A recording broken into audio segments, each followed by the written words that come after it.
Muito bom dia, amados. A nossa reflexão dessa manhã, ela vem dando sequência ao diálogo de Jesus com a mulher samaritana, que está registrado no Evangelho de João, no capítulo 4, aonde que no dia de hoje, do versículo 11 e 12, nós estaremos tendo a base para que a nossa reflexão seja feita.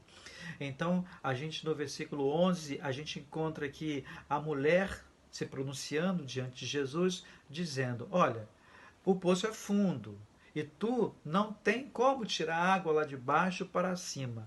E como que você tem essa água da vida? A segunda coisa que essa mulher disse está no versículo 12. Ela falou: olha, você acha que você é melhor do que o nosso pai Jacó?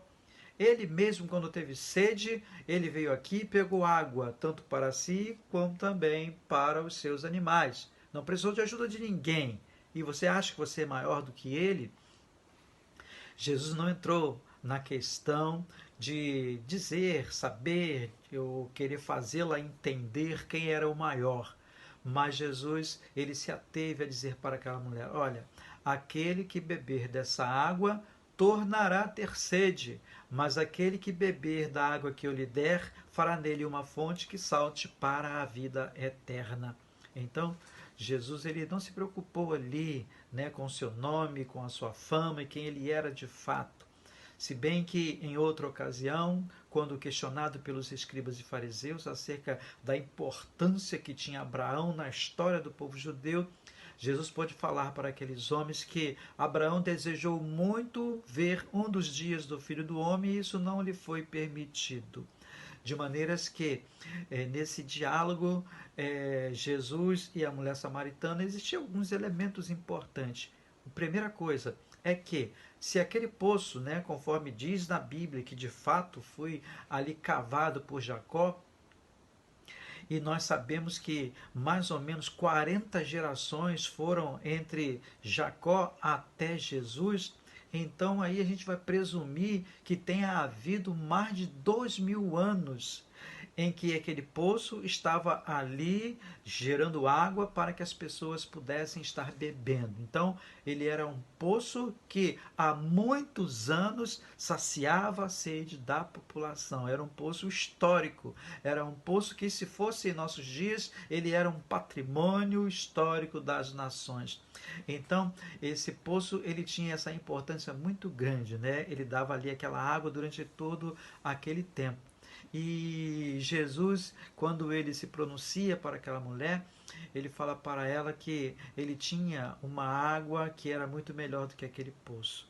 Ele não explicou para ela exatamente que ele não falava de questões relacionadas às necessidades físicas que nós temos.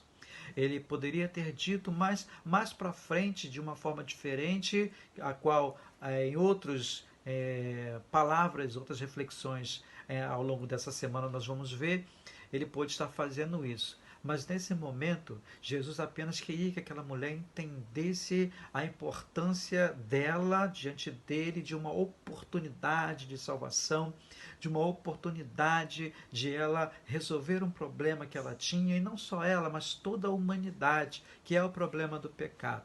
Mas ela ainda não estava entendendo. Tanto que ela disse para ele: então você me dá dessa água logo, para que eu não tenha que todos os dias vir até aqui. Mas, na verdade, Jesus estava falando de uma fonte que jorra para a vida eterna, que nasce dentro do coração do indivíduo quando ele se converte a Jesus.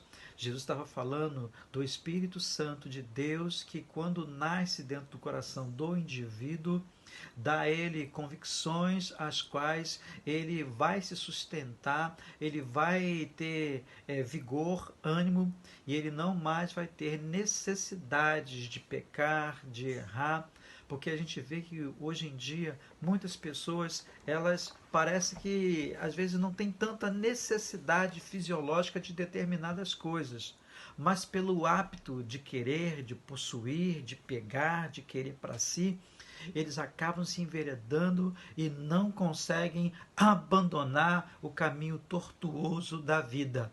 Então, o que Jesus estava querendo dizer é que essa fonte que nasce dentro de nós sacia as nossas necessidades espirituais, necessidades carnais, faz de nós pessoas dependentes de Deus e não mais temos vontade de pecar, de errar, de fazer algo que desagrada o coração de Deus. Então, meu querido, Deus quer que você tenha essa fonte jorrando dentro de você.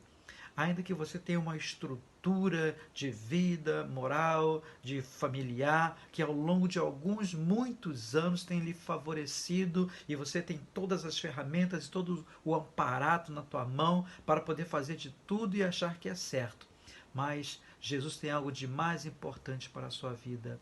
Algo que não vai te satisfazer momentaneamente apenas, mas algo que vai resolver o problema da sua necessidade espiritual. Que você possa guardar essa palavra no seu coração. Que você possa beber da água que Jesus dá. Porque é essa água que dá a você a vida eterna. Que Deus te abençoe. Em nome de Jesus. Amém.